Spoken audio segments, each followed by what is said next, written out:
Going against the stream, it don't matter what race or creed or color. You love this land and you're my brother.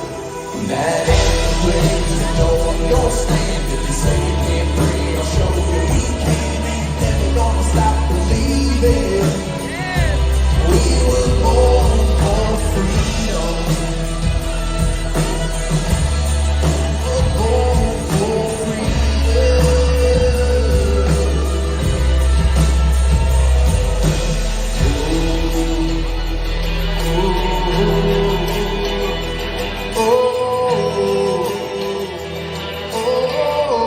We're born for freedom. Yes, we were born for freedom. You know who else was born for freedom?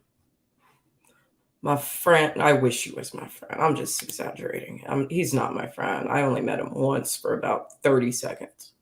Took the picture. There's a line of people behind me at AmpFest. And that was that. We were born for freedom. How y'all doing tonight? Let me give you another minute or two. Let some people get in here. Tonight, the man of the hour.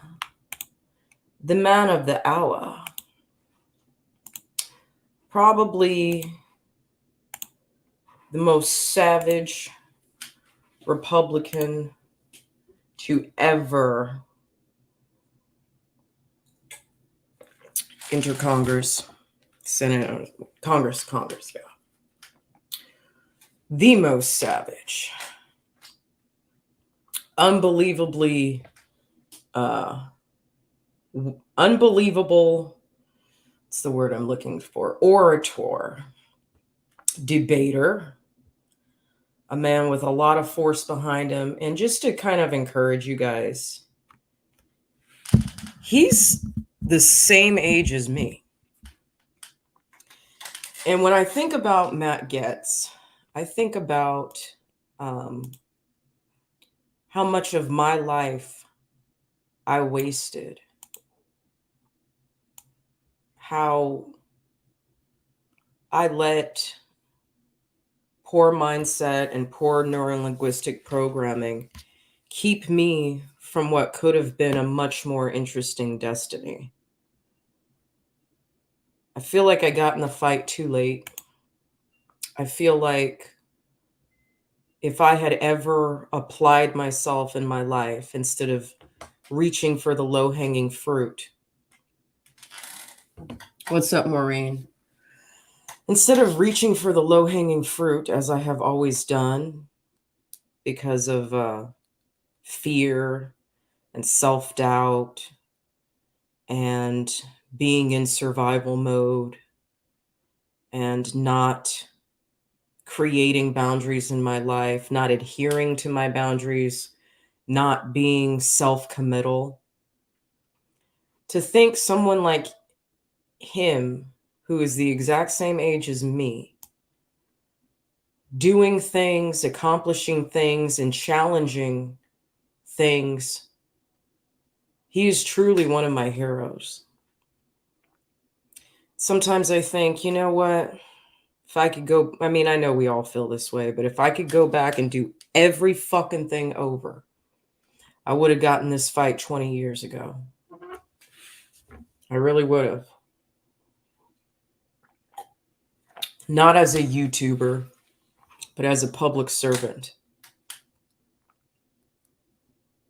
I should have been a cop or a firewoman, or I should have went and gone and worked for Border Patrol, you know, established a respectable career, and then gotten into politics, you know. What a fucking waste of my life. But I'm here now.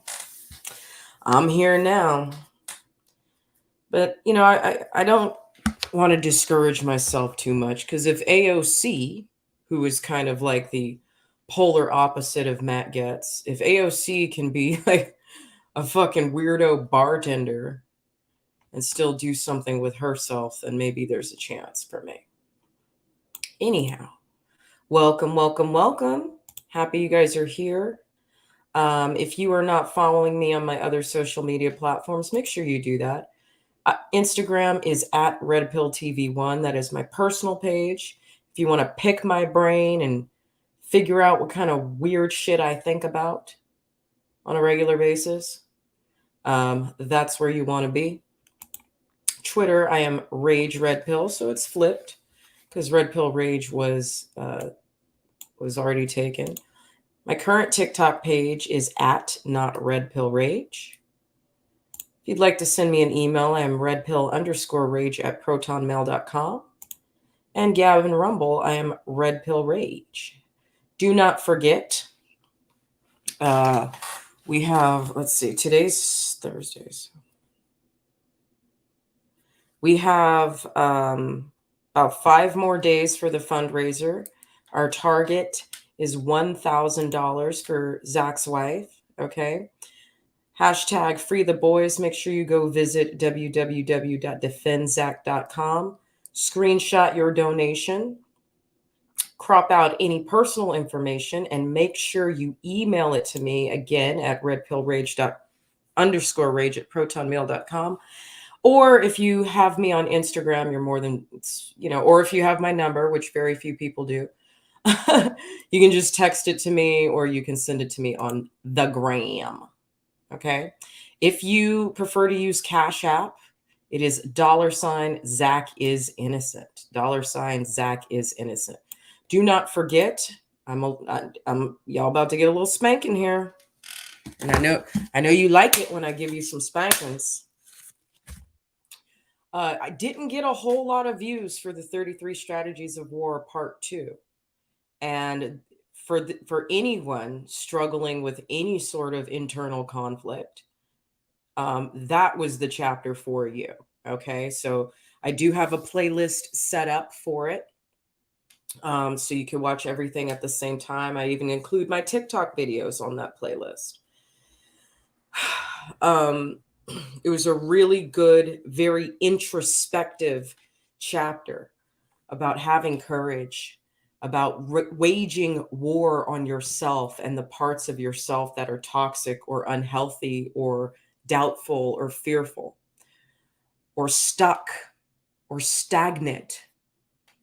We have to wage war on ourselves, not just other people or the enemy, because the best way for us to be qualified commanders and qualified generals in this fight is to know ourselves and discipline ourselves. Excuse me. We got Armageddon series. I didn't do it yet, but I'll do it soon. Maybe I can try to do it tomorrow or Monday or Tuesday. So I'm off tomorrow, Friday. I'm going to be live streaming all day long, continuing to fundraise for Zach. I'll do a live stream in the morning. I don't know what the topic will be. Just show up. Make sure your notification bells are turned on.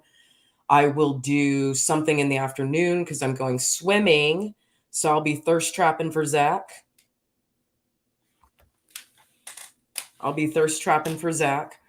And then in the evening, I have an interview, which I'm not going to live stream, but a recorded interview that I'm doing with a combat veteran.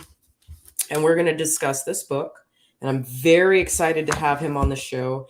He's a big TikTok creator. He has a significant following. And I had no idea that he followed me.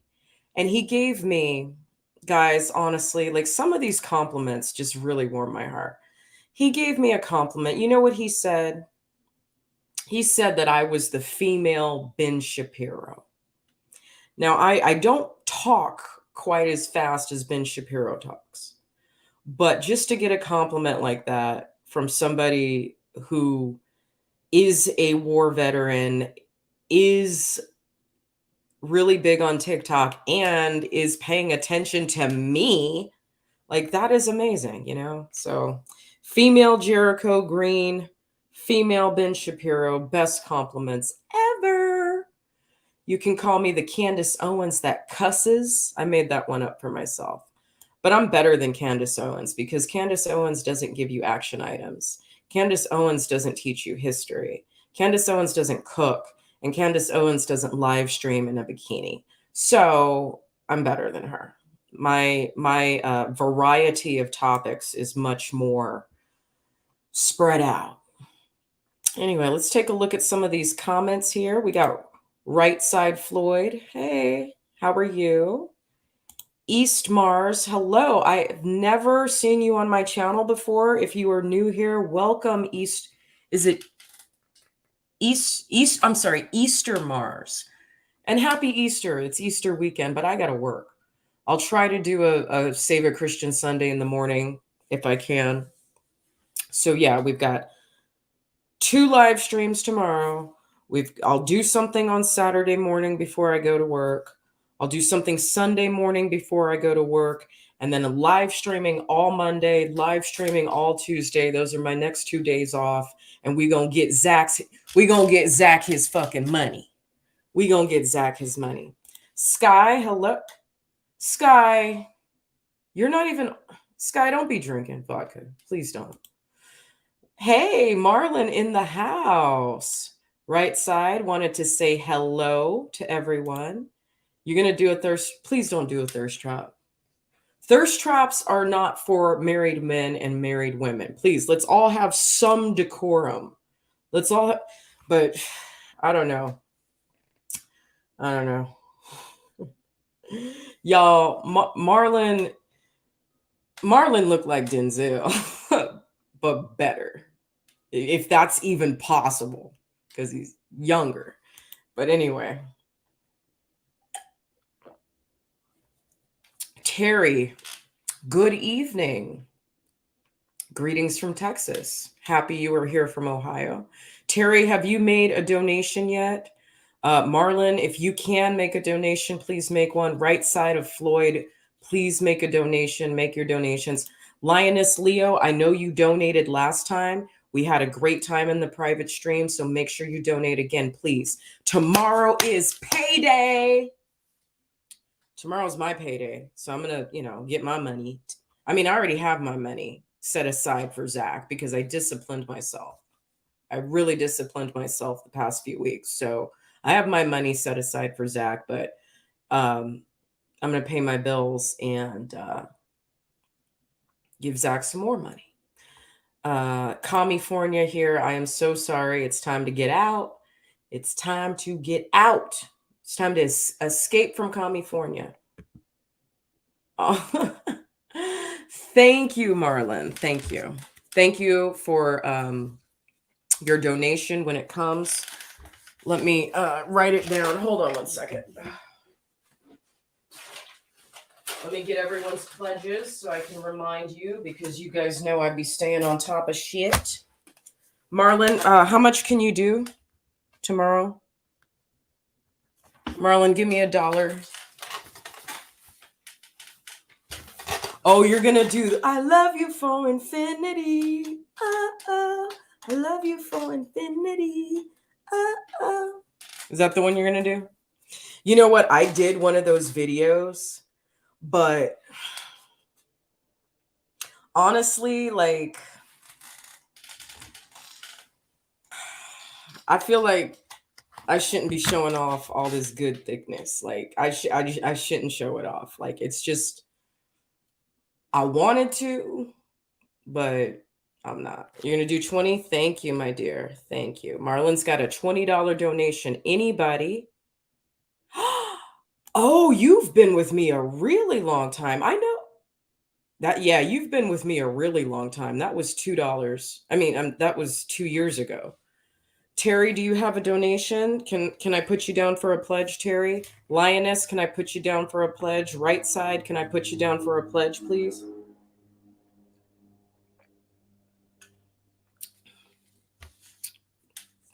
Give me just, I don't care if it's $5. I don't care if it's $5 or $10. Give me a pledge. That's all I want. All right. So tonight's episode. Thank you for being with me so long, Terry. Tonight's, Lioness. Ooh, big spender. Big spender. Break me off, girl. Break me off. We got the 5 talent level. I appreciate that. Thank you so much, my dear. I appreciate that. Okay.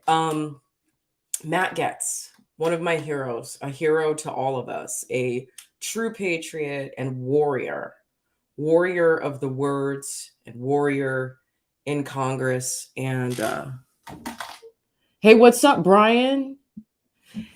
Okay, so Chaos brought up a point. How is it that I won't do a thirst trap with that song on TikTok, but I will do a thirst trap on YouTube? Well, the reason is my YouTube audience, people like Terry, they've been with me a long time and they know me a lot better. So I feel more comfortable thirst trapping on YouTube than I would on TikTok. Yeah.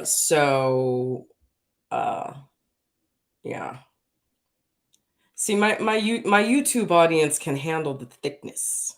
I don't know if TikTok can handle the thickness.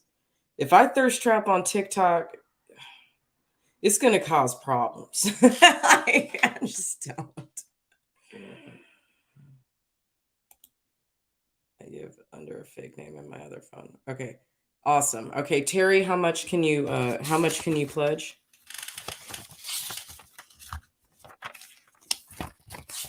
Can you do a pledge, Terry? Let me know when you're ready. It's fine. Anyway, okay, so you guys are distracting me. Okay. Chaos, yes. Go to YouTube right now. Brian, go to YouTube right now, please. The link is in my bio on TikTok. So just click it's a link tree. Click the very first one. That's my main YouTube channel. And come on over. Come on down. Come on down.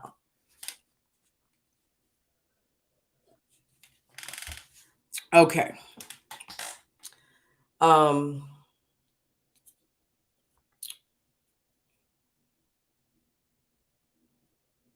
know who you are. I know who you are. I know who you are. I know exactly who you are. Cheers. Love you.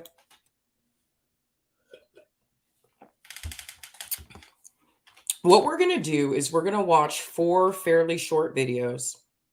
The first one is the exchange that Matt Getz had with Mackenzie and Austin 9 months ago or 6 months ago, whenever it was. We're going to watch the response that General Miley. We're going to watch the response video from, what was his name? I think I have this in order. Miller, I think. I don't know. I forgot all these names. I'm so tired, guys. I've been working so hard.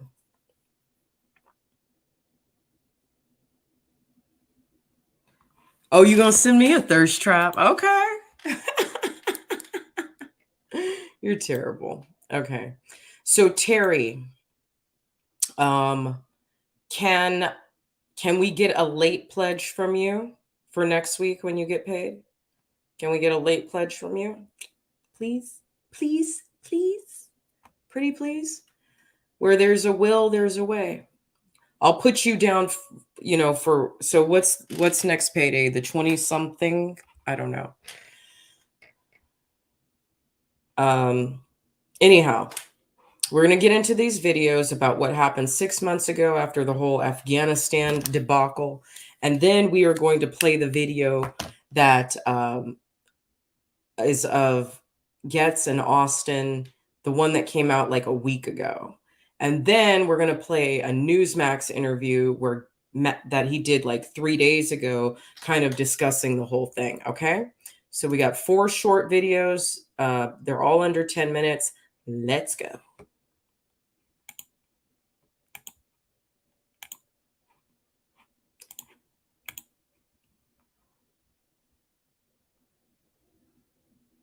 Hold on. What is going on here? Remove. Stop screen. There we go. And share screen. Okay, I can do this. I'm tired, but I can do it.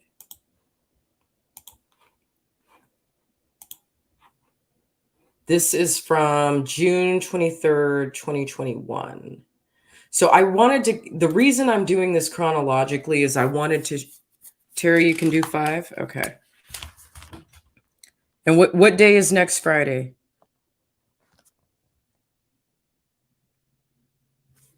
Yes.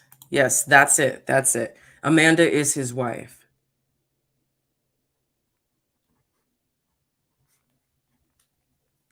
And what day is next Friday? Someone get a calendar.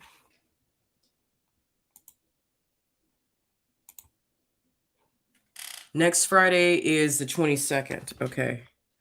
On April 22nd. Got you. Got you down. Got you down. Got you down. That's cool. All right.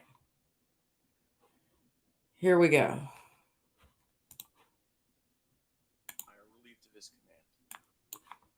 It was a decision made by his chain of command, and typically those decisions are made based upon either having confidence or a lack of confidence. This issue is under investigation by the IG, and so I won't comment any further on that. In my previous discussions with service members and particularly officers, I would hear about complaints over parts not arriving on time, long deployments. And in my more recent discussions with those officers, the number one issue that they raised to me with concern, often unable to speak Yo, he got the publicly best for hair the type of ever. retribution that Lieutenant Colonel Lohmeyer faced. They say that your stand down regarding extremism did not help our military, it hurt the military. And I want to share with you that perspective, that it caused service members to otherize one another. It impaired group cohesion. And interesting to me is that I've heard those sentiments most frequently from units that are majority minority, that this was not particularly helpful. So I wanted to give you the opportunity to maybe share with us more specificity regarding the definitions that seem to be a challenge when Ms. Hartzler was asking questions. How should the Department of Defense think about critical race theory? Could I make a comment, Secretary? I'm sorry. Well, I'm very limited on my time, General Milley. Well, I just want to make a comment that the feedback I know, but I've gotten I've asked the question to Secretary Austin. I don't know what the issue of critical race theory is and what the relevance here with the department. We do not teach critical race theory. We don't embrace critical race theory, and I think that's a spurious conversation. And so we are focused on extremist behaviors and not ideology, not people's thoughts, not people's political orientation. Behaviors is what we're focused on. And one final point, and thanks for your anecdotal input, but I would say that I have gotten 10 times that amount of input, 50 times that amount of input on the other side that have said, hey, we're glad to have had the ability to have a conversation with ourselves and with our leadership. And that's what we need to make sure. And again, reclaiming my time, Mr. Secretary, it may be that you're receiving that input in the ratios you describe because it was your directive. It may be that people are concerned about criticizing your decision because Lieutenant Colonel Lohmeyer was not relieved of his command for his actions. He was not relieved of his command because of poor performance regarding his duties. He was relieved of his command precisely because of his thoughts and because of his critique of critical race theory. It is particularly helpful that you have said that the Department of Defense does not embrace critical race theory and that you think the discussion is not appropriate. I would suggest that it is the ideology that is not appropriate, and it is particularly concerning to me that you have hired a critical race theorist to give you advice on personnel matters, and that person is Bishop Garrison. And I would particularly observe that on July 27, 2019, Bishop Garrison tweeted regarding former President Trump, he's dragging a lot of bad actors out into the sunlight, normalizing their actions. And here's the relevant part. If you support the president, you support that. There is no room for nuance in this. There is no more, but I'm not like that talk. And then he replies to his own tweet with what seems to be a very ethno-nationalist hashtag, hashtag Black44. Could you enlighten us as to what advice Mr. Garrison has given you? And are you concerned that while you testify publicly to our committee that the department doesn't embrace critical race theory, you have hired someone who is precisely a critical race theorist? This is the first I've ever heard Mr. Garrison be described as a critical race theorist.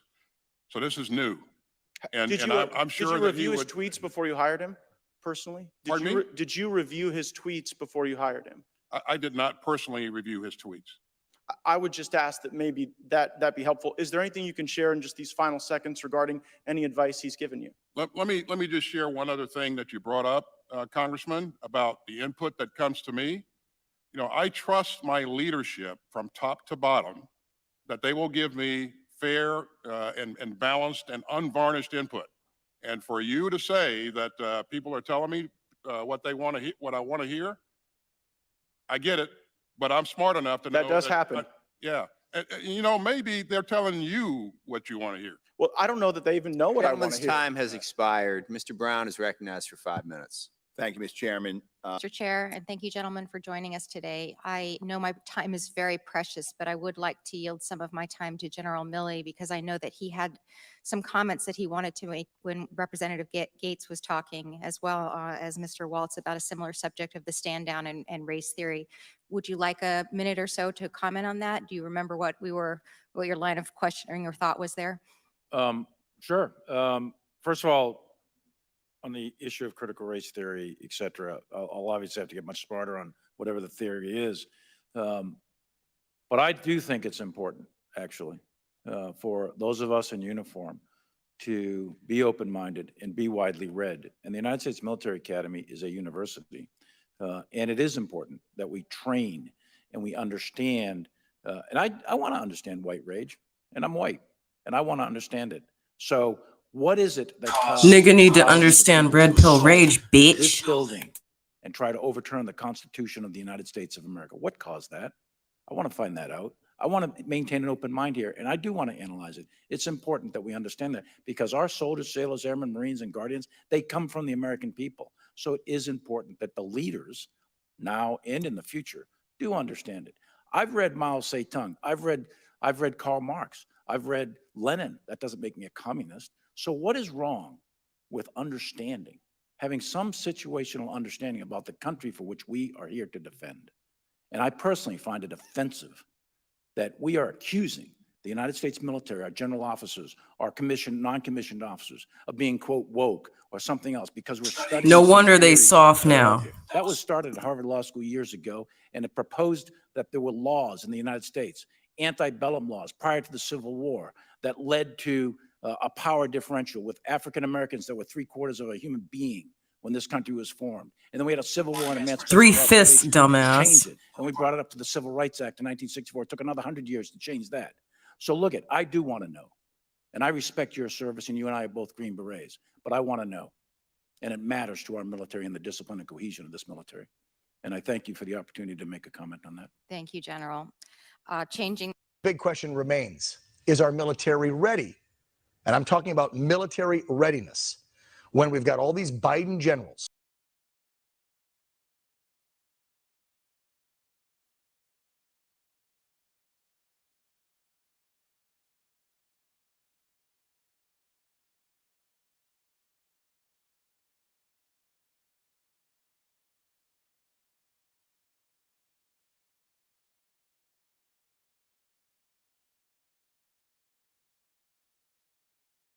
Recognized.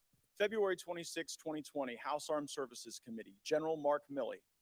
We know we're not going to defeat the Taliban militarily, and they're not going to defeat the government of Afghanistan militarily. You really blew that call, didn't you, General? I believe that that was a issue of strategic stalemate, and that if we had remained in Afghanistan with the advisory levels of effort, then the government of Afghanistan. Well, that's an interesting Afghan answer to a security question. It's forces- just not one I asked. You spent more time with Bob Woodward on this book than you spent analyzing the very likely prospect that the Afghanistan government was going to fall immediately to the Taliban, didn't you? Not even close, Congressman. Oh, really? Because you said right after Kabul fell that no one could have anticipated the immediate fall of the Ghani government. When did you become aware that Joe Biden tried to get Ghani to lie about the conditions in Afghanistan? He did that in July. Did you know that right away? I'm not aware of what President Biden. You're not aware of lying the or- phone call that Biden had with Ghani where he said, whether it is true or not, we want you to go out there and paint a rosy picture of what's going on in Afghanistan. You're the chief military advisor of the president. You said that the Taliban was not going to defeat the government of Afghanistan militarily, which, by the way, they cut through them like a hot knife through butter. When did you become aware of that attempt? Well, there's two things there, Congressman, if I may. One is what I said was the situation was stalemate, and if we kept advisors with there, the government of Afghanistan and the Army would have still been there. That's what I said. Whether that's right or wrong, I don't know. But It seems wrong now with Well, the Taliban in we control. withdrew I all have a the- question we for withdrew Secretary all- Austin. Secretary Austin, are you capable of assessing whether another has the will to fight? No, we're not. And that's the point that the chairman made earlier. That's just like an incredibly disappointing thing for the Secretary of Defense to simply say, I can't assess whether someone has the will to fight, but it is consistent with your record. I mean, during the Obama administration, I think they gave you about $48 million to go train up some folks in Syria to go take on the Assad government. And I think your testimony was that only 4 or 5 survived first contact with the enemy. So what confidence should this committee have in you, or should the country have in you, when you've now confessed to us, and whether it's the swing and a miss in Afghanistan that General Milley talked to the Senate about yesterday, total failure, or whether it was your failures in Syria, you don't seem capable to look at a fighting force and determine whether or not they have the will. Well, Is that an embarrassing? You recall, Congressman, that the end result was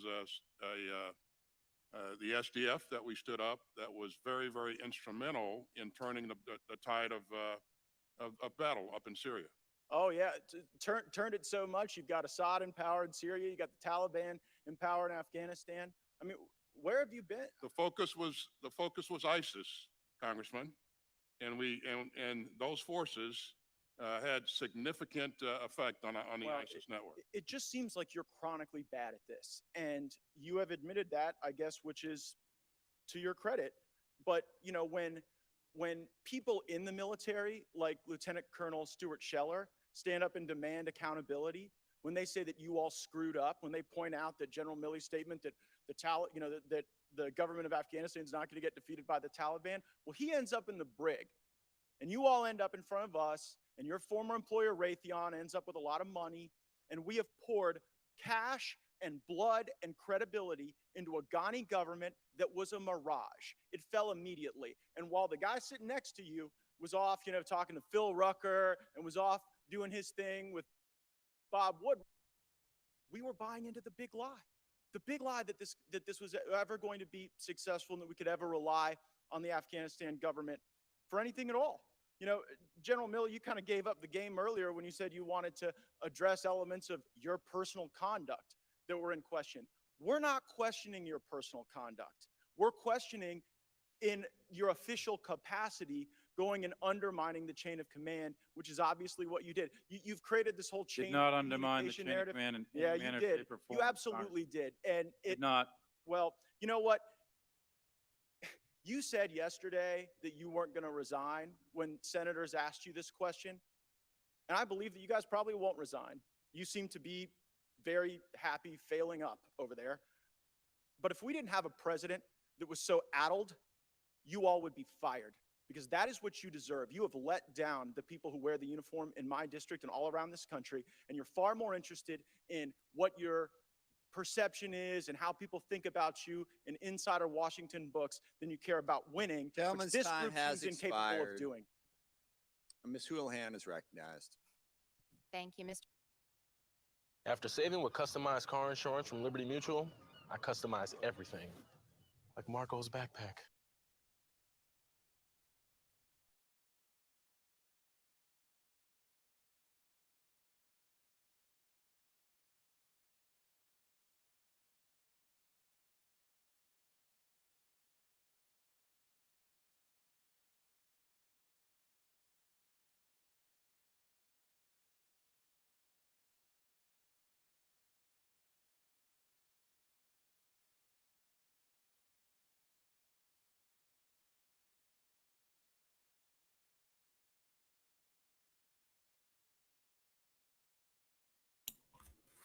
Sorry, my mic was off.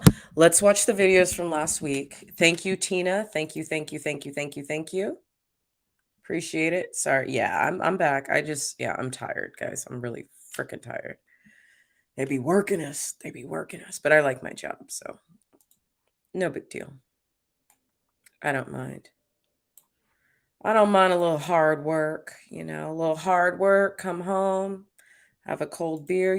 That's how we do. That's how us blue collar Americans do.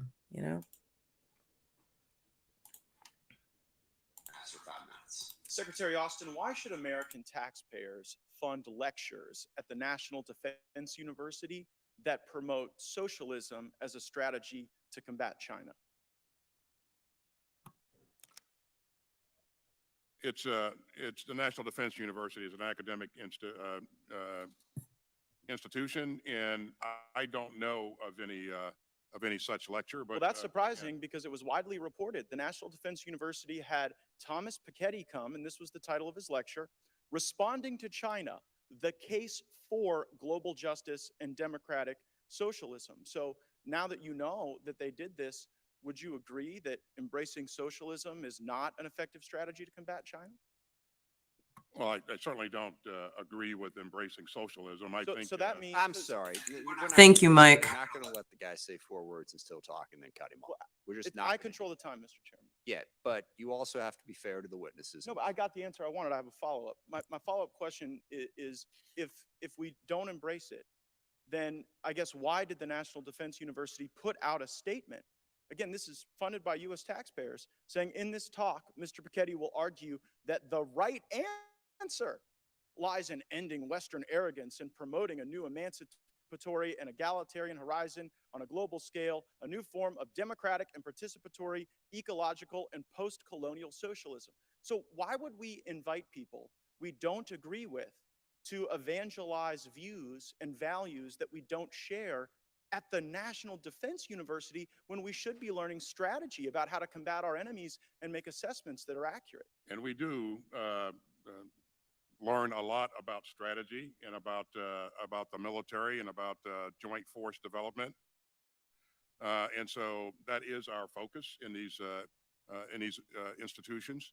I don't know what the context of this particular or content of this particular speech was. Mr. Secretary, I've shared with you the context. The context wasn't better understand socialism so we can defeat it. The context wasn't learn about it so that we can offer countermeasures. The concept was that it's time for socialism. And the reason I know that's the context is because the lecture was pulled from a book written by Thomas Piketty entitled Time for Socialism. And I just can't help but notice. And so your question was whether or not we... I control the time. Your question You guys have been was whether or not blowing we a lot of embrace calls socialism. lately on The matters answer of is no. strategy, Mr. Secretary. You guys told us that Russia couldn't lose. You told us that the Taliban couldn't immediately win. And so I guess I'm wondering, what in the $773 billion that you're requesting today is going to help you make assessments that are accurate in the face of so many blown calls?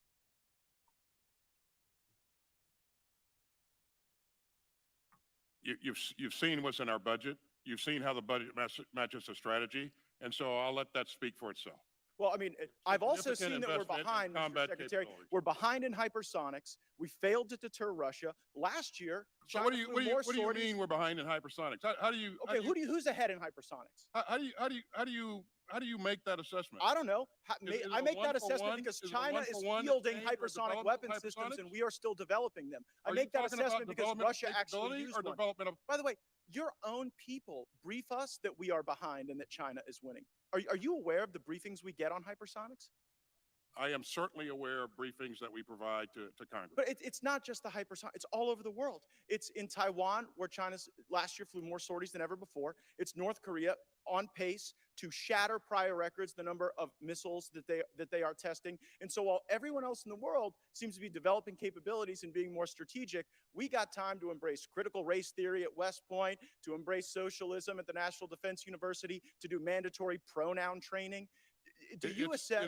It's again, this is the most capable, the most combat critical force in the world. It has been, and it will be so going forward. Not if And we this continue budget down this helps us path. to do that. Not if we embrace And socialism. the fact that you're embarrassed by your country. By Oh, your no, no, no. I'm military, embarrassed by your I'm leadership. sorry for I am that. not embarrassed for my country. I wish It's we were what not you're losing saying. to China. It's I what wish you're we were, saying. you know what?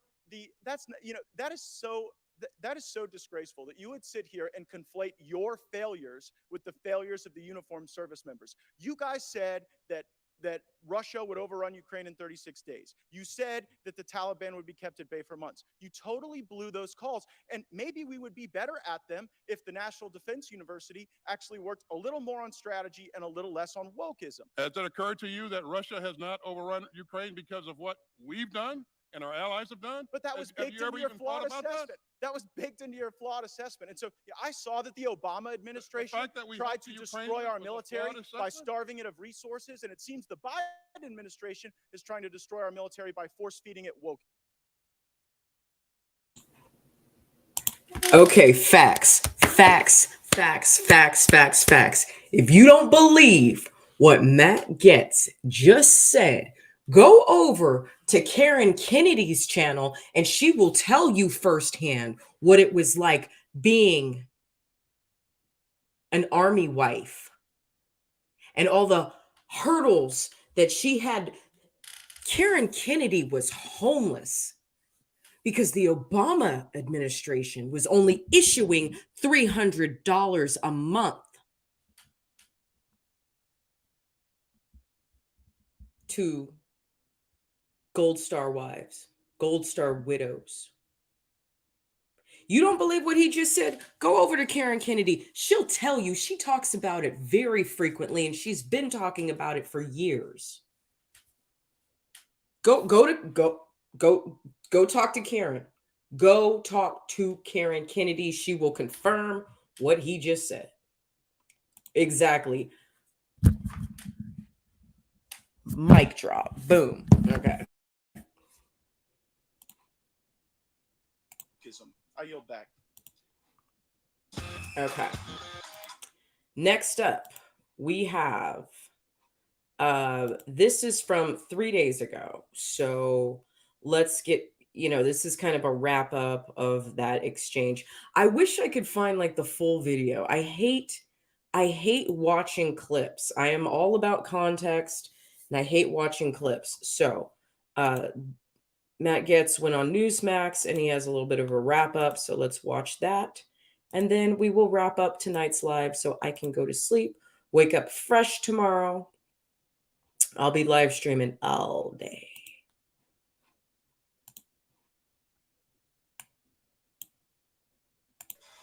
How does the most powerful nation in the world, with the greatest military the world has ever seen, get it so wrong? Whether it's Afghanistan or whether it's the situation in Ukraine, how do we have somebody who is the highest ranked officer in America tell the current incumbent of the White House that Kiev will fall in 36 hours? Yes, that's the headline that was leaked. Well, maybe somebody has an answer to that question. I think I might be having to give him a co-credit on my TV and radio show because he's on it so regularly because he's breaking and making the news. From Florida's 1st Congressional District, Congressman Matt Gaetz, welcome to the Gawker Reality Check. It's good to be with you, Seb. And I must say, when I'm not on your programs, I'm listening intently to them because you were particularly aggrieved that the National Defense University, where you...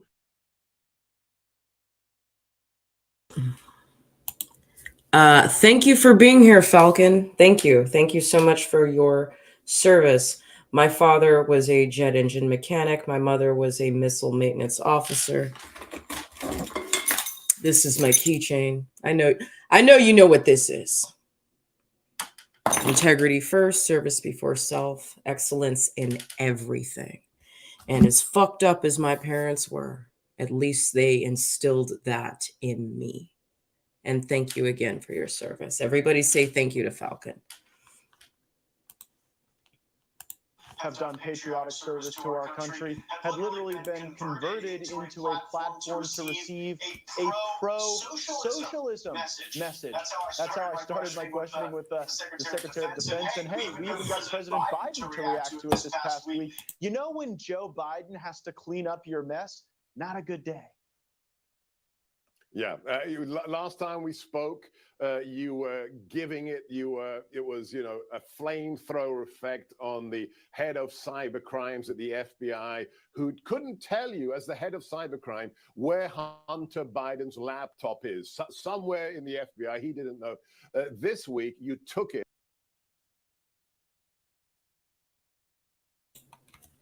That wouldn't happen to be George Air Force Base, right? That's not George Air Force Base, right? Falcon? I don't know. That's not George Air Force Base, right? In Victorville. Because you might know my parents. Like, I don't know.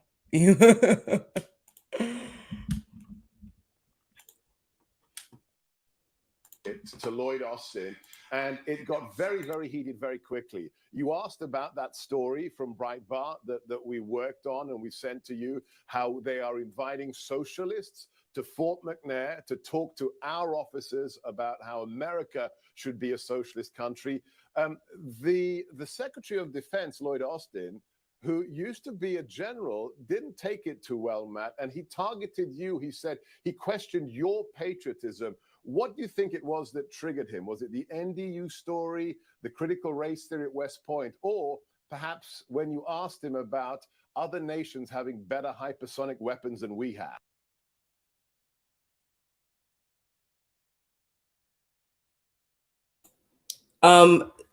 You might know my parents. That's where I was born. I was born at Grand Forks Air Force Base in North Dakota. You fucking know my parents. Oh my god. Oh my god. I bet you know my parents. Oh my god. Thank you so much for that's where I was born. Hold on. Y'all don't go nowhere. Let me see if I still have my birth certificate. I think I do.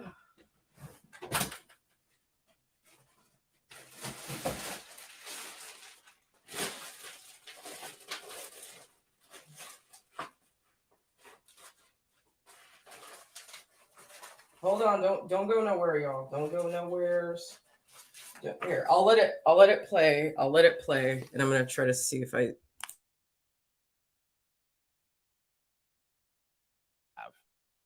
But Lloyd Austin is one of these grifter generals who get particularly aggrieved when their own failures are pointed out to them. And it's their failures that are an affront to the patriotism of the men and women I serve in North Florida, who do everything they can for this country, who will go anywhere, fight any battle, make any sacrifice. And those folks deserve a military that's actually winning on the critical issues like hypersonics, like assessments of threats like the Taliban, or even assessments of our allies in Ukraine. This group that Joe Biden has selected, they seem to blow all of these calls, Dr. Gorka, and I'm not afraid to point out that our military now at the top levels seem to be focusing on these things that are deeply unserious, like critical race theory at West Point, like socialism at the National Defense University, like mandatory, far more relevant to the fight. And the cost of that unserious behavior is that we actually fall behind on the things that we need to know and learn and be able to do. Look, if it doesn't enhance our lethality or our survivability in the military, we shouldn't be doing it. We shouldn't be using the military as some mechanism to drive a left-wing social justice agenda. In his response to you, though, he got very arrogant, very defensive very quickly. And he basically said, how the hell do you know about what weapons we have or don't have? Well, you get classified briefings behind closed doors. Congressman Gates, how concerned are you that they have an issue with civilian control of the military in Biden's Pentagon? Every member of the Armed Services Committee, Republican and Democrat, knows that Lloyd Austin lied before the committee, knowingly or unknowingly, about our capabilities in hypersonics. And so I think we ought to turn the cards face up. This last week, I sent a letter to Lloyd Austin demanding that he declassify the materials given to Congress last month when we were briefed on the current state of hypersonics. We've got Democrats who categorized the hypersonic program in the military as one of the least successful programs in the entire DoD portfolio right now, based on what we're seeing. So I can't discuss the specifics of that brief because they're declassified. I can tell you they are in direct conflict to the things you heard the Secretary of Defense say in response to my questions. And this is how America ultimately loses our position as the leader in the world, when we start sort of believing our own nonsense at the DoD about our own capabilities and assessments, when we see time and time again, these folks are blowing calls. They said the Taliban would be kept at bay for months. They said that Ukraine would fold in a matter of hours or days. And it's troubling when the White House and other policy officials are taking advice from folks who clearly are getting it wrong more than they're getting it right. You came on my radio show America First with Marjorie Taylor Greene for what we call a strategy session for an hour, and you shared a vision of how everything changes after the midterms. If we trounce the Democrats, if conservatives win, are we going to see real oversight from Capitol Hill, Congressman Gates? We have to unwind so much of the harm that the Biden administration has done. Now, there are some Republicans that say, great, when we're in the majority, the PACs and the lobbyists will want to give us money again, and we can do their bidding through deals and legislation, kind of the Paul Ryan, Mitch McConnell approach to legislating. Then there's the Matt Gaetz, Marjorie Taylor Greene, Jim Jordan approach to the majority, where we convert every committee to an oversight committee. And since we're speaking about armed services, we've got to unwind the wokeism from the Pentagon, and then we have to go and restore the brave Americans who've been driven out of the military by these people, whether it's by chasing the fake ghosts of white supremacy or sort of embracing a view of vaccines that falls outside of the scope of what we currently know about the science. And I think reparations are owed to the brave patriots who were driven away from service, not as a consequence of anything improper they did, but as a consequence of a toxic ideology that has infected so many of the agencies in Washington, D.C., and now seems to even be affecting the Department of Defense that is so critical to our nation. Keep up with this man. Read his book, Firebrand, his podcast, or just tune into my radio show because he's on.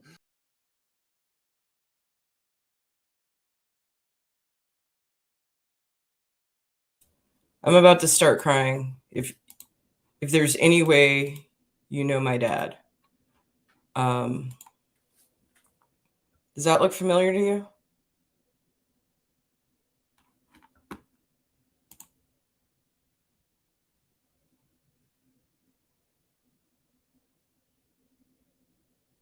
Does that look familiar to you? Falcon, are you still here?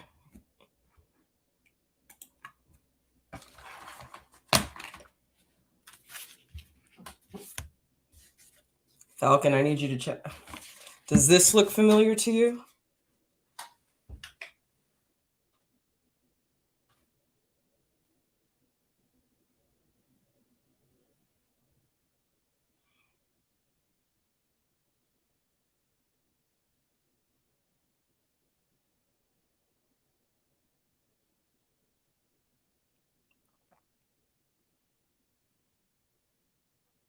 Yes, no, yes, no.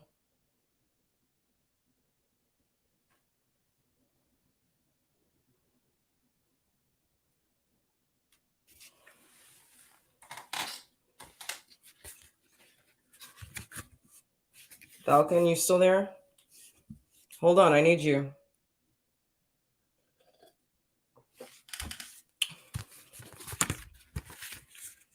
Do you recognize anyone in this picture?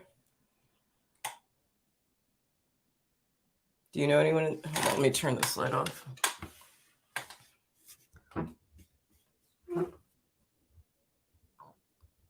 If you're in this picture, I'm going to lose my shit. But if you recognize anyone in this picture, let me know.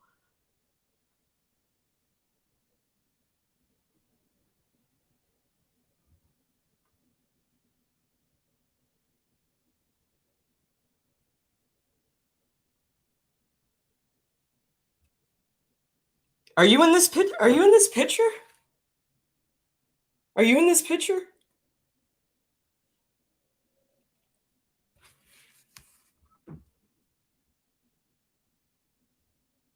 Oh my God.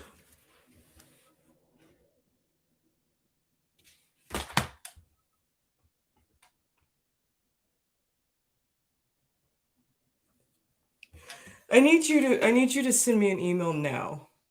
We need to stay in touch. Oh my fucking God.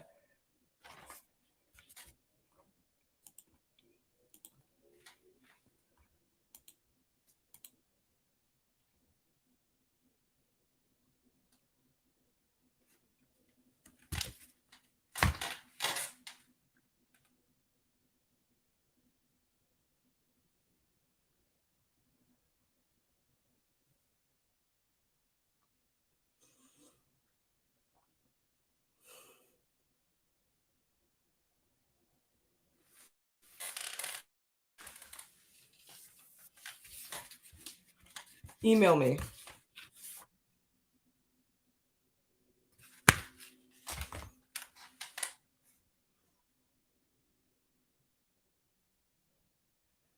Email me right now so I can get your information. Or, I mean, at least so we can talk.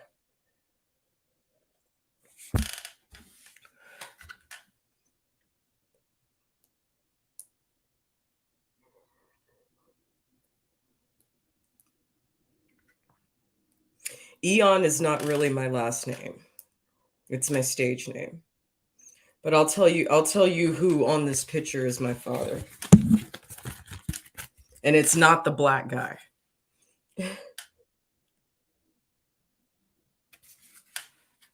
You trained with my dad?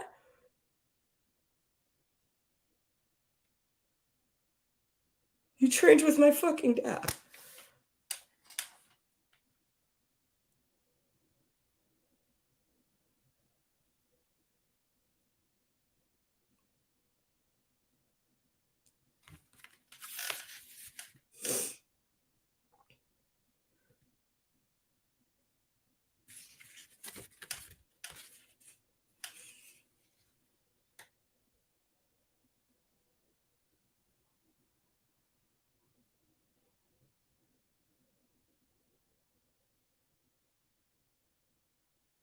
How did you find my channel?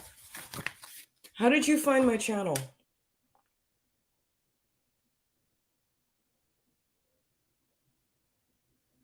How the fuck did you find my channel?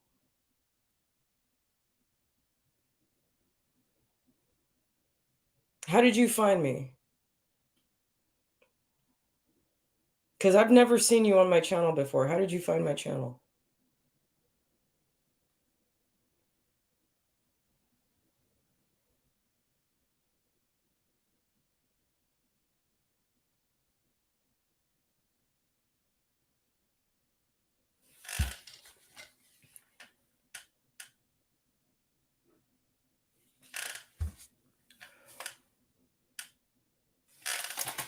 Hey, fat Jew, you're not gonna fucking believe this.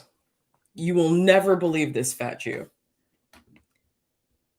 Someone on my YouTube channel found me and trained in the Air Force with my dad.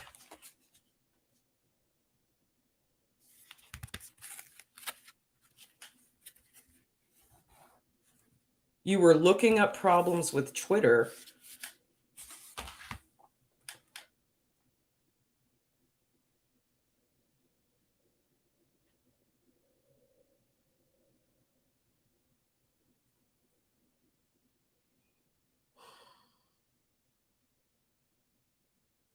Please email me. Please email me. Email me, email me, email me. I want to talk to you.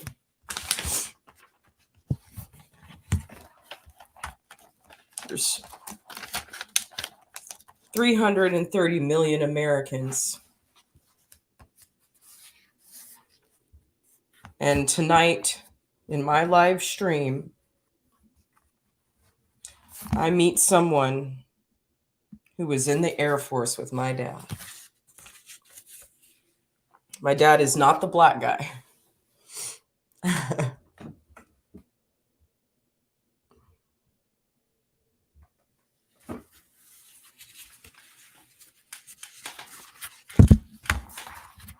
Wow, what a miracle.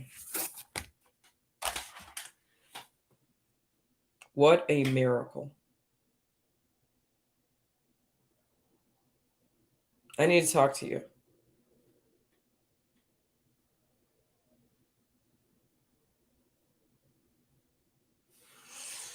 Oh my God.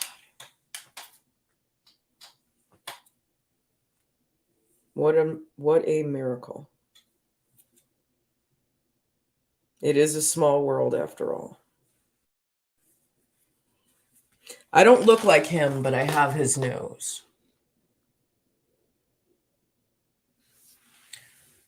Big old Greek nose.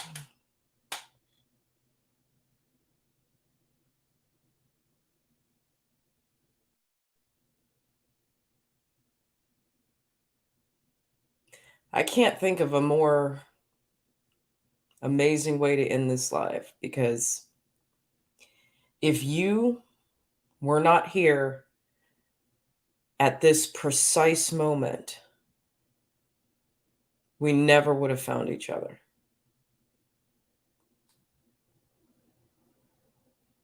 If I didn't do this live at this precise moment and stream it on Twitter, we never would have found each other.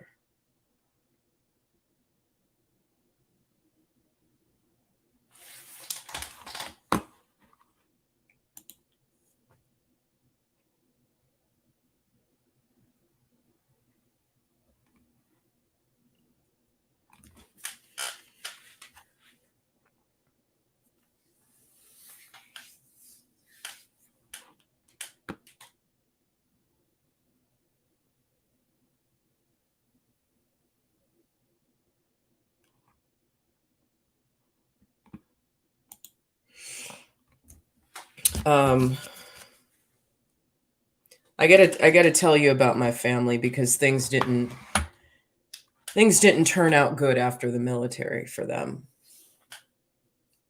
Neither my mom. Shit, you might know my mom too. I'm very ashamed of the people that they became, but I am not ashamed of the service to their country that they laid, that they gave. And whatever you can tell me about my dad before I was born, I would love to know.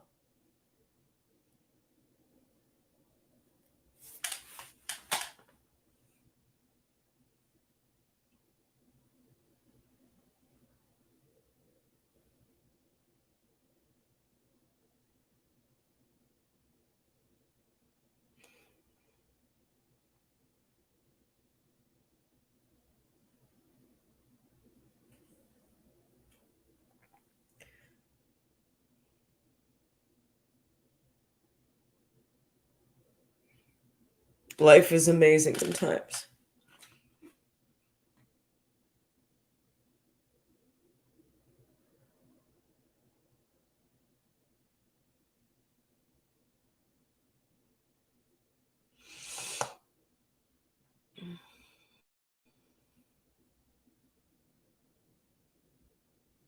I don't have anything to say.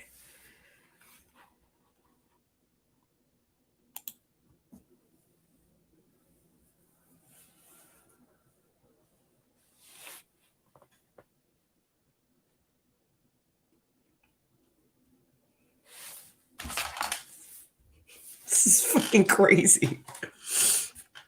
This is the only picture I have of my dad from the military. I think I might have one or two in my Shutterfly, but...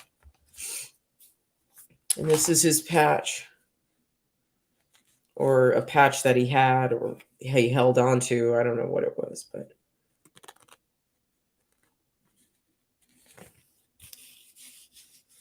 This is all I have of him right now.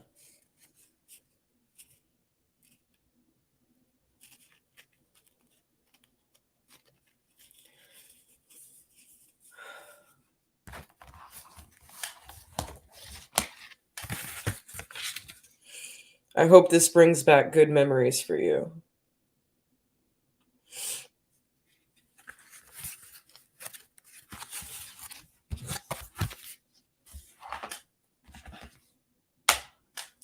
Maybe he did raise a fucking good daughter after all.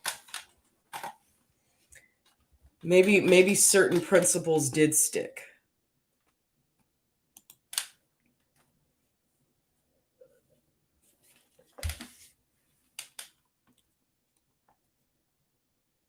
There's so much about my dad's past that he would never tell me. So maybe you can fill me in a little bit. I would really love it if you could. I would really love it if you could tell me a little bit more about him. Mr. Brading, I'm glad you're here.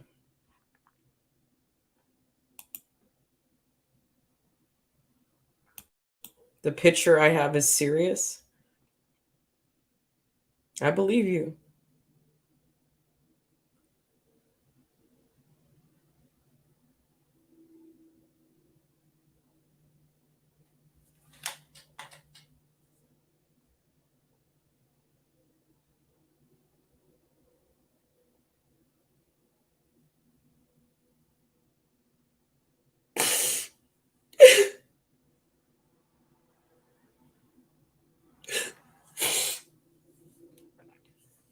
How amazing.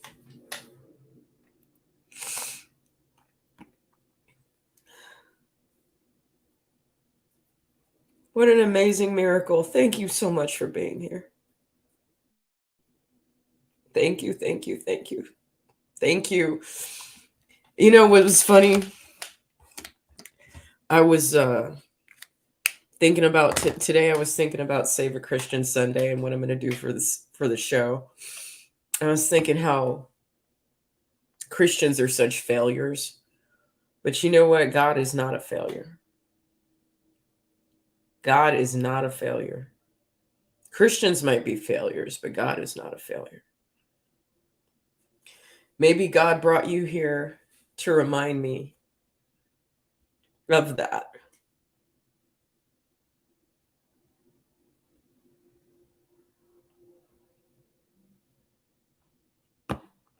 Thank you, Lioness. I appreciate you.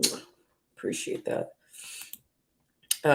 Rap Palace Core. I don't think you've ever been on my show before, so thank you for being here.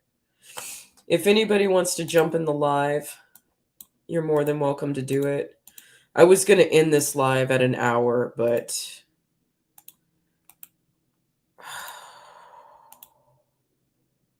I don't think I can right now. I don't want to be alone right now.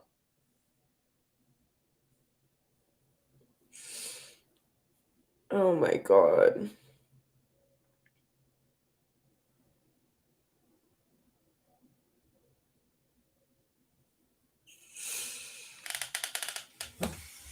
No, we are not a failure. Okay. Well, we can debate that at another time, but that's not what I want to discuss with you. What I want to discuss with you was who the fuck was my dad before he had me?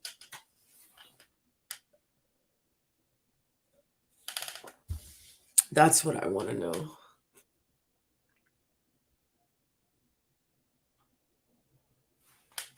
Amen to that. Rat Palace Course says, Red Pill, God is here with us. I am living today, and I broke my pelvis and fractured my neck, and I'm walking again, so he is here for us. Amen.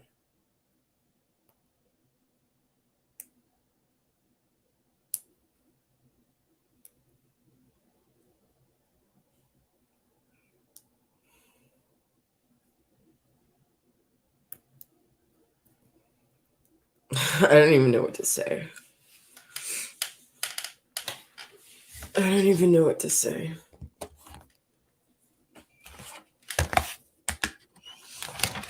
I will say this, though.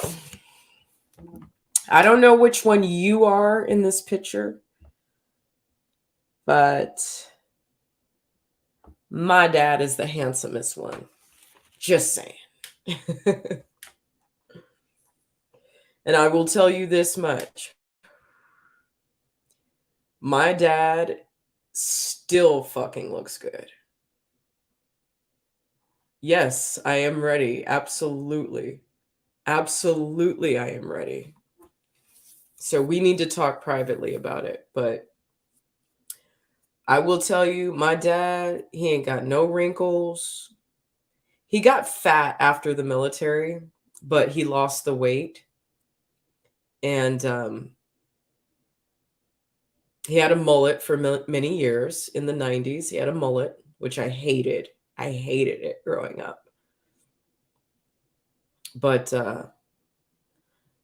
my dad is now 50. No, my dad is now 62. He'll be his birthday is April 28th, the same birthday as Saddam Hussein. He'll be 62, and my dad like looks so young. When I was like in my 20s, like whenever I would go anywhere with my dad, people always thought we were boyfriend and girlfriend. My dad looks young. Like my dad did not age. My dad, like, he turned, like, I don't age either. Like I'm going to be 40 this year. I'm going to be 40 this year. And I don't look 40, so thank God. I definitely got the anti-aging Greek genes from my dad. And if you remember one of these guys being Greek, that's who my dad is.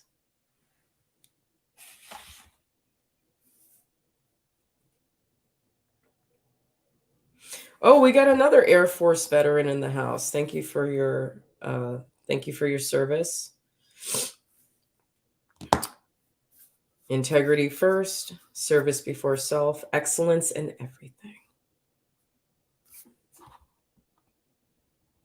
Hello, Vicious. I haven't seen you on my channel either. Thank you for being here. Hello, hello, hello. Welcome, welcome, welcome.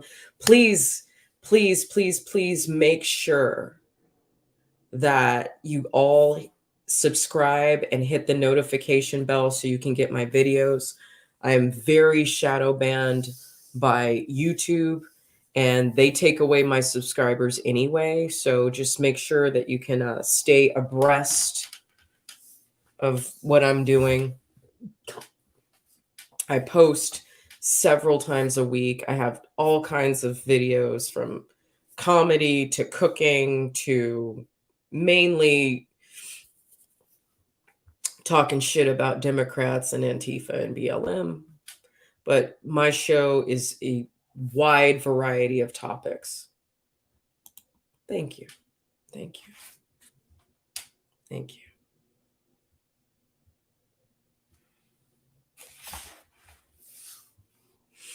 I want to hear that short story, but let's talk about it privately, because I don't want to dox myself. I do have Antifa following me.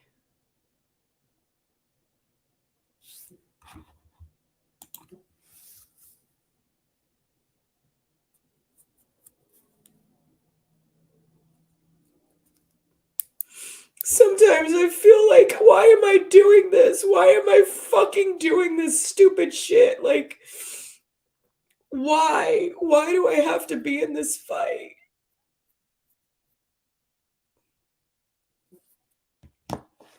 But tonight, I realize the blood that runs through my fucking veins, and all the problems and all the dysfunctional family stuff and the divorce and everything that went wrong doesn't matter. What matters is who the fuck I am. And there were good principles that my parents gave me that not a lot of people have. So sometimes I used to ask, why me, God? Why is this happening to me? Because I can fucking handle it. Because I can fucking handle it, because this is my dad. That's why this shit happens to me, because I can fucking handle it. Not a lot of people would.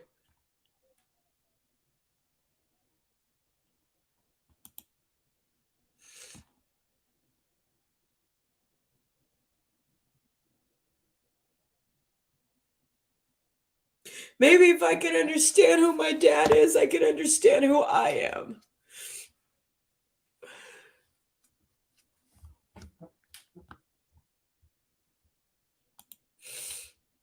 Thank you. You're welcome. You're welcome. And it hurts sometimes to do what we do as YouTubers. We put our face on the line. We worry every day about getting doxxed. We get harassed. Antifa has a green light on me. The fucking Proud Boys are mad at me right now. I live in fear every day of people discovering who I am. I've already been doxxed by the Sacramento Bee. All I know is that when the call came, I fucking answered it.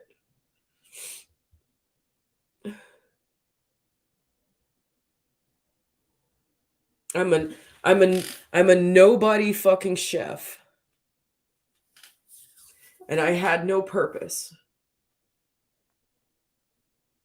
All I knew is I didn't like the way I didn't like what I was seeing happening in this country, and I started a YouTube channel. That's me. All I did was like go to work, raise my kid, party in Hollywood when possible, which was, not all the time, only when she went with her dad on the weekends. I had a baby with a piece of shit. I did my best. I smoked weed for 26 years because I couldn't cope with the things that were happening at home. And then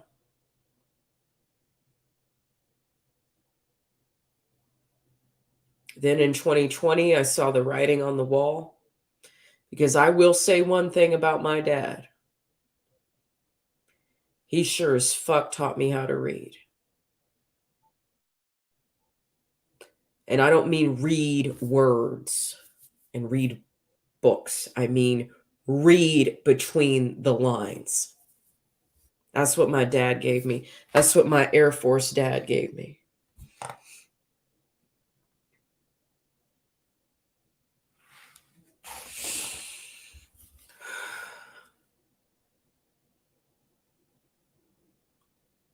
He gave me something. He gave me a lot of trauma and a lot of fucking pain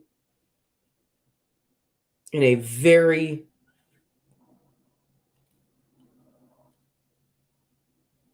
fucked up personality, but he sure as fucking taught me how to think critically, even when I wasn't making good life decisions. He's a peaceful man now. He wasn't a peaceful man after he got out of the military. And he wasn't a peaceful man for a long time. But he's a peaceful man now. I am estranged from him. We don't speak. But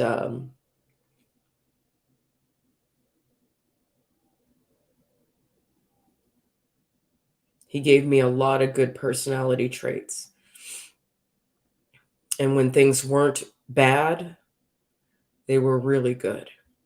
So I will give credit to my father for that. Thank you, Rat Palace. I appreciate that. Thank you, Smelly Finger. I appreciate that too.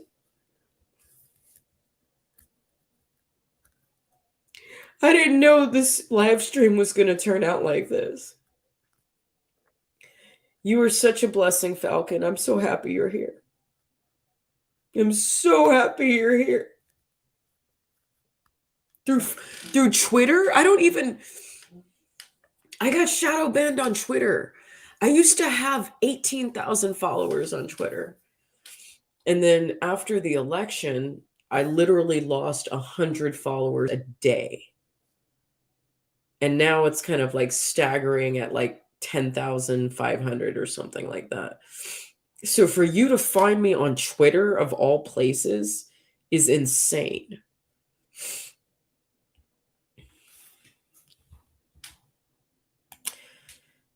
You passed up $100 million contract 4 years ago from AT&T and been blackballed since. Okay, so you know what we go through for loving our country. I want to read you something. I want to read you something before we go. I've read this before on my channel, but I want to read it again. I'm writing a book, and it's called Ginny's Red Pills. Hold on. Gotta get in Chrome.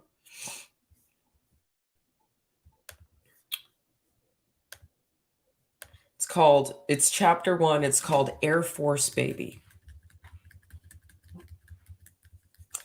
My father was a jet engine mechanic and my mother was a missile maintenance officer. They married after only 3 months of courtship in North Dakota, where I was born on an Air Force base. These types of marriages are common in the military, where young servicemen and women are lonely, cold, and desperate for more spacious base family housing. My mother became pregnant with me less than 6 months after their marriage. She always told me I was loved, while my father made it very clear that my mother tricked him with the pregnancy by lying about taking birth control. Nonetheless, 9 months later, my little Virgo ass came into the world, a healthy Air Force baby. Ironically, my parents spoke disparagingly of their military experience throughout my young life.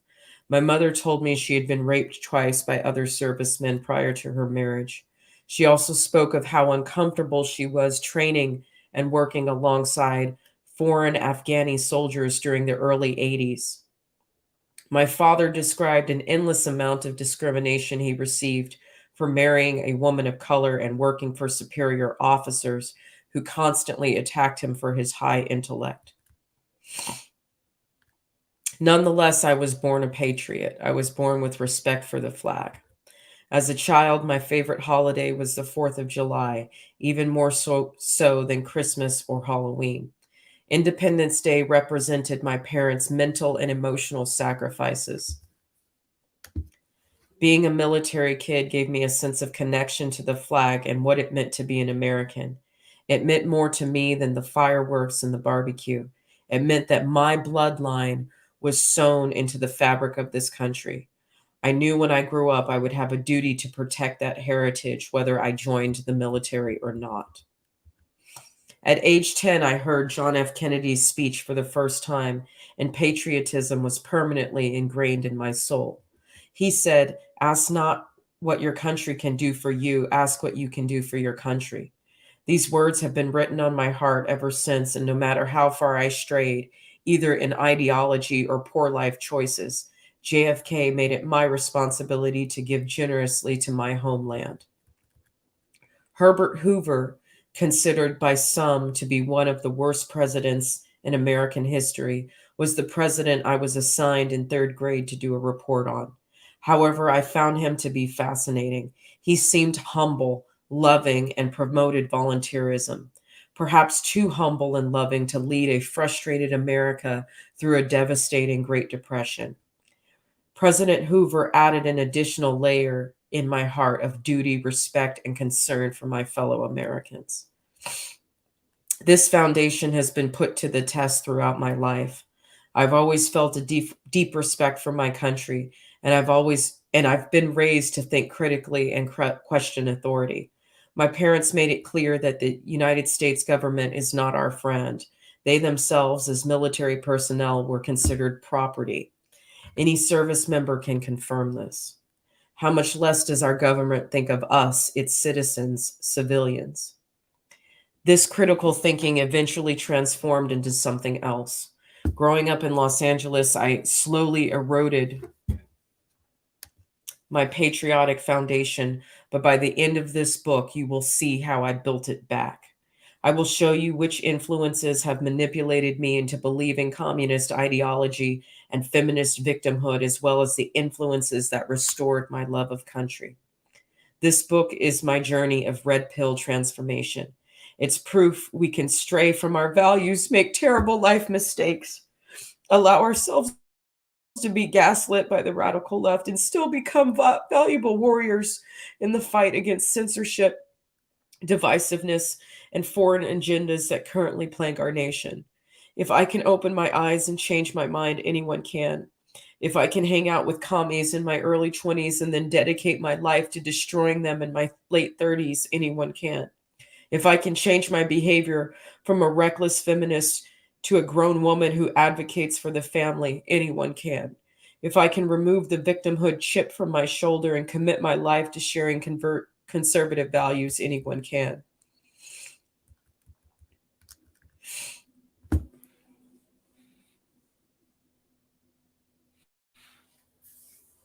Want me to read a little bit more?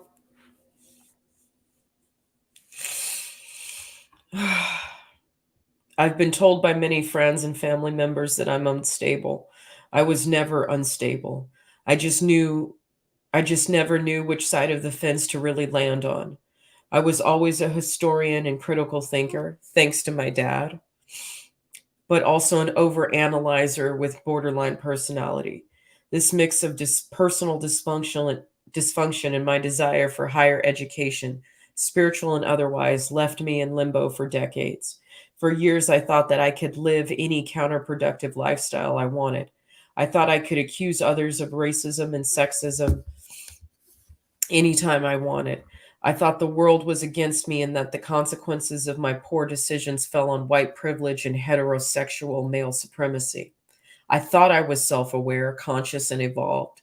But the truth was I was just a product of Californian upbringing that supports criminal behavior, promiscuity, confusion, finger-pointing, and narcissism. I wasn't unstable. I was just painfully lost between the morality I knew I should embrace and the emptiness that hungers for any shred of gratification.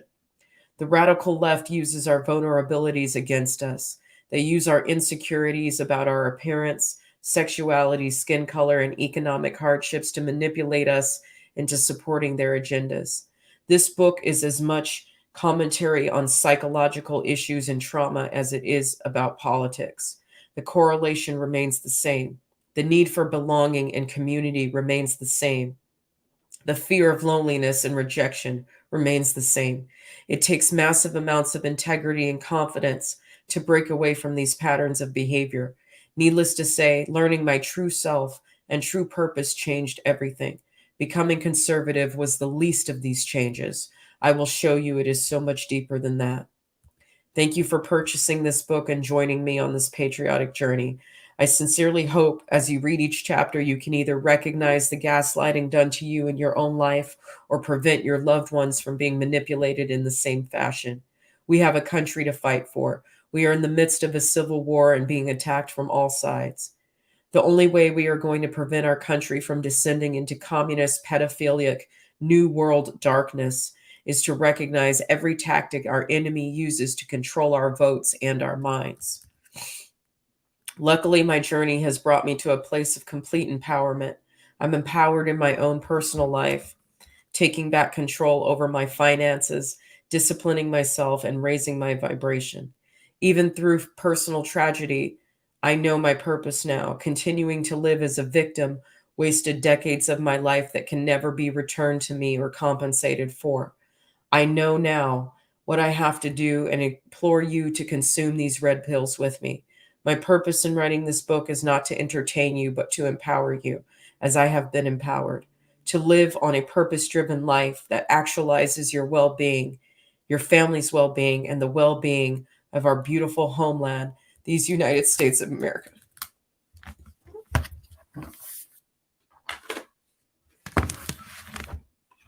Hey, Katie. Katie is here from TikTok. Thank you for being here. Some Finn, thank you for being here. Cool Kitties, thank you for being here. Thank you for listening.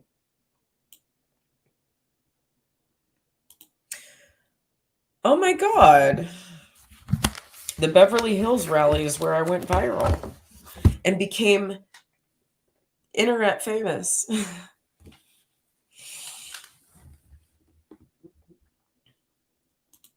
This is such an amazing compliment. Thank you. Thank you. again. I think I'm done. I think I've had an emotional roller coaster tonight.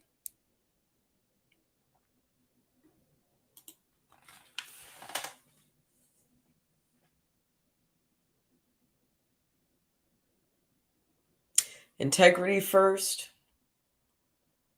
service before self, excellence in everything. I did get that. I did get that. And I know my father's not watching, but Dad, maybe it's my destiny to fulfill the service that ended for you. Thank you for making me who I am, the good parts and the bad parts. Because I guess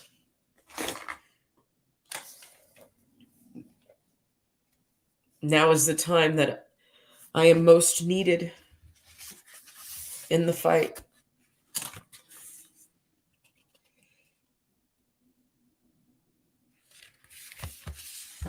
And thank you, God, for bringing Falcon onto my channel tonight to remind me where I come from.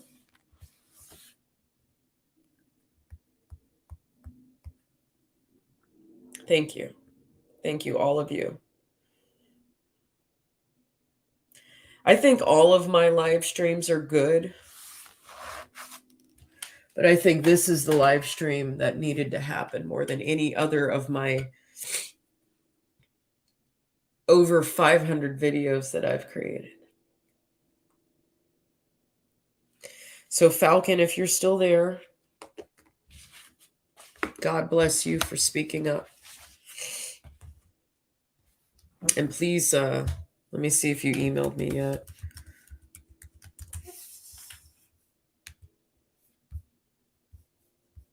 I need to stay in touch with you, Falcon.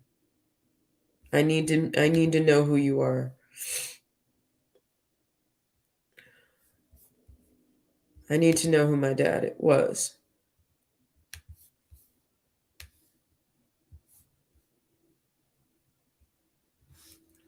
Hey, Lioness, I just see your receipt here. Thank you so much, dear.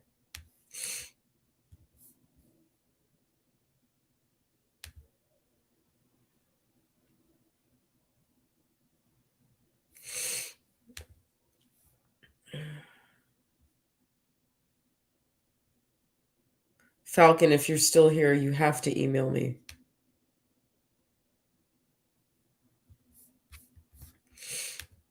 You have to email me.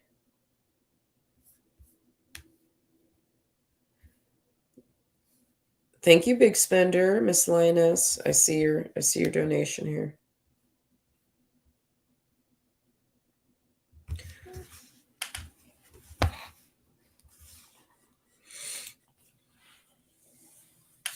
Rap Palace, can you email me as well? Here it is. If you can just screenshot it, if you're watching me on your phone, just screenshot this right now so you can keep my email.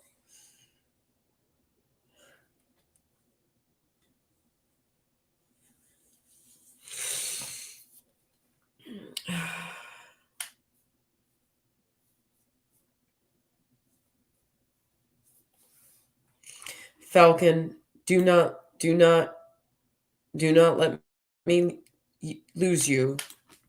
Do not let me lose you, Falcon. If you're still here, you have to email me. You have to email me, Falcon. And Rap Palace, please email me as well.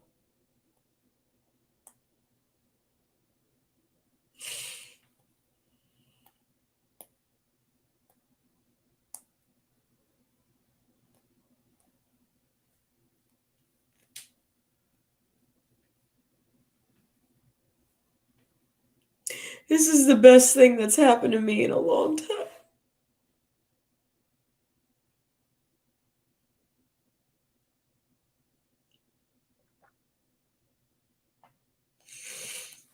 Rat Palace, did you write that down or screenshot it?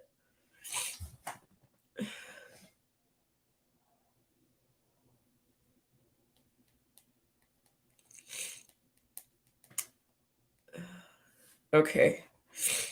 Yes, please, please. Please do. Stay in touch. Oh my God.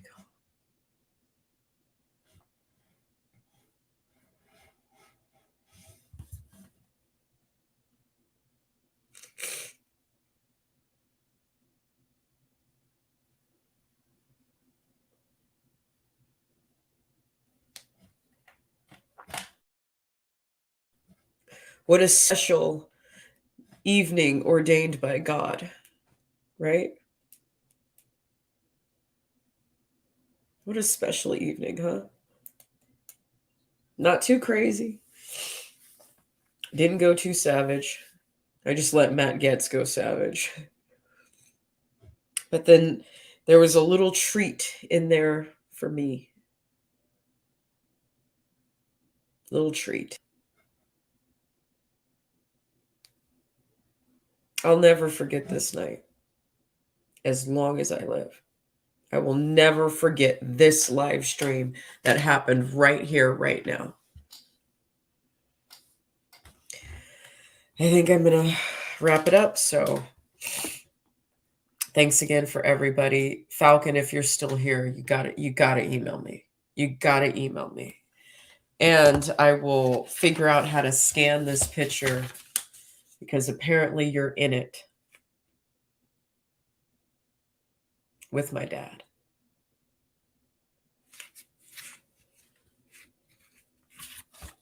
I'll tell you my name and you'll know who he is.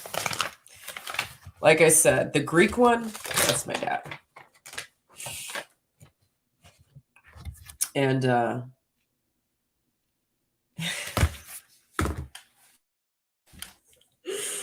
oh my God, this is crazy. Thank you so much. Thank you. Thank you. Good night, Miss my big spender. Breaking us off. I appreciate that. Y'all have a good night. And remember, integrity first, service before self, and excellence in everything.